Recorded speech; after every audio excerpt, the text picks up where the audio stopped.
Hey guys, Rob from the Off-Grid Tiny House.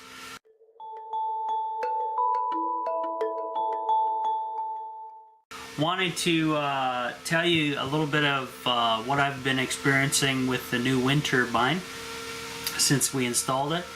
And I'm going to compare it to just the solar that I was on. I was just completely on solar for my off-grid tiny house, but now with the wind factor, with the wind power as a hybrid system, we can, you know, I have options where we don't have to rely totally on the sun now. The wind, even during the daytime, seems to be keeping my batteries, or my single battery, at its peak. It's full as it can be. And with the solar, before the battery would fluctuate, just the solar before that, the battery, if I had everything on, would kind of fluctuate, but it would stay pretty full. But I would always notice the voltage going down a tad over time. But now with the wind turbine, with the combo between the two of them, it's actually the other way. So the voltage is kind of creeping up higher and higher to the 14.7 areas on the when it's, you know, when we get a constant steady wind. And right now it's kind of, it's not gusting, but I would say it's just a light wind. So I've been experiencing, you know, 13 volt, 13.6. That's with everything on. I actually shut the inverter off because it was just a waste leaving it on. There was nothing to charge. Everything charged up fairly well. Everything charged within a half hour on the inverter. Maybe I was here, maybe it was even an hour long. But I don't know, I was working around the tiny house and outside, so I couldn't keep track of the time. I just go. So now that that's really good news about this wind turbine, because this is my first one I've ever put up. Thanks to my dad for buying it for me and helping me out set it up. And it's pretty sweet. It's a pretty sweet setup. And I think I need to head out to the hardware store with the little bit of cash that I made on that cash job, and I got my wish list put together on the pad over there, just to see how far my $100 bill gets me in buying the supplies for the rain catchment.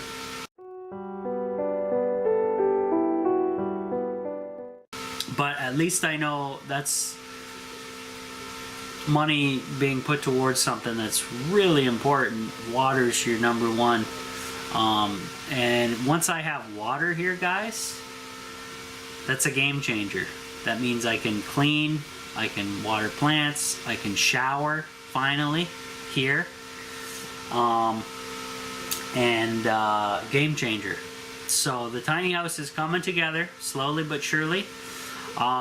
Definitely still need your guys' help as financially, if possible. If you can't financially help me out, you can help me out with your efforts. Just thumb up my videos. That helps me passively. Share my videos, subscribe. Remember to click that little notification bell so you guys are aware of all my postings, since there's a lot of issues with the YouTube system and notifications. One other thing I wanted to mention about the turbine, the noise isn't bad at all. It's fairly quiet. Most of the noise is outside, and since the tiny house is fairly insulated pretty well, I don't normally hear it unless I'm in that bathroom area, because it's right above there. I have noticed a little bit of vibration on the tiny house, but that makes sense because we're on shocks. This is a semi-trailer converted into a tiny house. So when it ramps up or ramps down, you'll feel a little bit in the floor, just a little hum or something. But other than that, it's not bad. It's definitely livable. You're not going to notice it unless you're sitting there daydreaming or anything like that.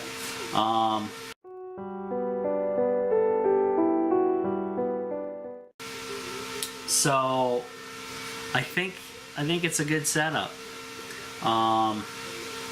Obviously, a lot of people say, well, you never attach it to your house or whatever. You want it onto a pole driven into the ground or whatever, but not in my situation, not in the cards. So Turbine's working out great, guys. Now, what I need to do is spend a night here now that the turbine's here.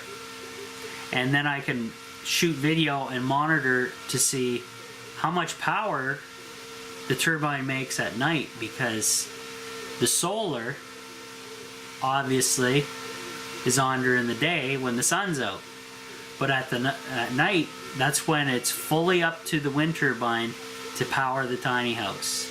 And that's going to be really interesting. If it's able to keep the tiny house afloat all night, or a partial amount through the night, that's game changer, guys. That means I can run the entertainment later than I normally would.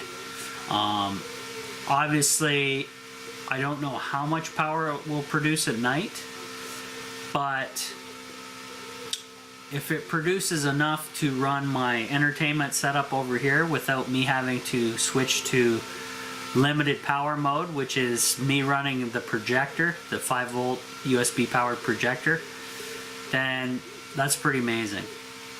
We'll have to see, obviously, but we're getting there. So what I need to do, finish up watching some videos. It's funny, I have a list of videos I want to go through and watch, but normally when I'm here, I'm working. So I turn them on. I'm not even paying attention to the TV. They're kind of playing in the background as I work. And today I was mostly outside, so I really didn't see much of anything. But I'm trying to, I have a thumb drive hooked up with a bunch of YouTube videos. And what I do is I fill up a thumb drive to the max and then bring it over here and go through it slowly or quickly, depending on how fast I can get through them. And then I don't delete them after that. I throw them on a larger hard drive and save them for later and organize it in folders and stuff, because I get a lot of how-to videos and alternative media videos, stuff like that, and I keep mostly everything, and then I'll watch it some other time probably, if I'm bored.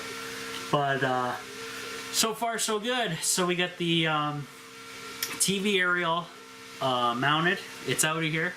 It's no longer taking up space, thank God. That's what I got done today. I did some cleaning around the floors in here, picking up some tools, putting stuff away. I made my wish list of materials that I'll need for the rain catchment setup outside.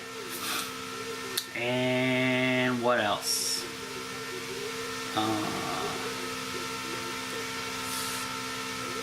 Pretty much covered it.